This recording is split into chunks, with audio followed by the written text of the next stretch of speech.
வணக்கம். சோலை சாய் சமையல்லேருந்து இந்திரா பேசுகிறேன்.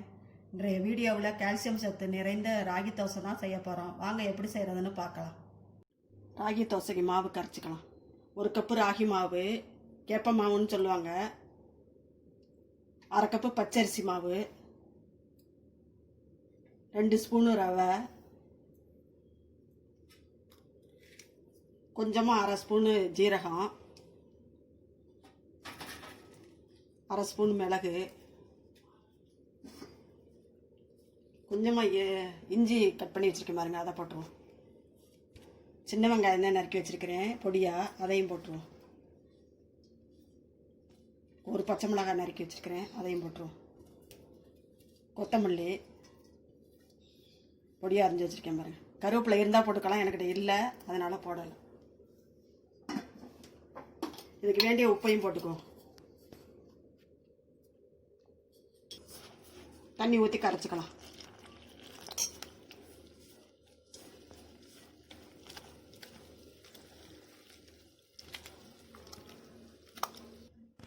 நல்லா கரைச்சிட்டோம். இந்த அளவு 1/2 மணி நேரம் மூடி வைப்போம், ஊறட்டும்.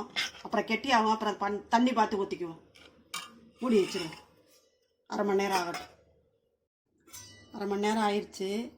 மாவு எப்படி இருக்குங்க, கொஞ்சமாக தண்ணி விடலாம். ரவை ஊறினது கண்டு கெட்டியாயிடுச்சு.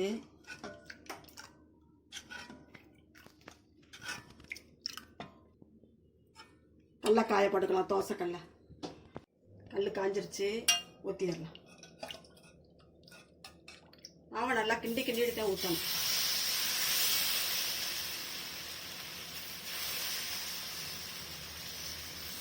கொஞ்சம் வேக விட்டு எண்ணெய் ஊற்றுவோம்.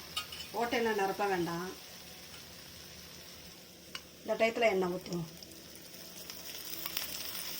மீடியம் ஃப்ளேம்லேயே வச்சு வேக விடலாம். ஐயா வச்சா கருகிரும்.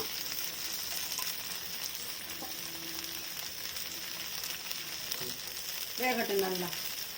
நல்லா வெந்துருச்சு, திருப்பிக்கலாம்.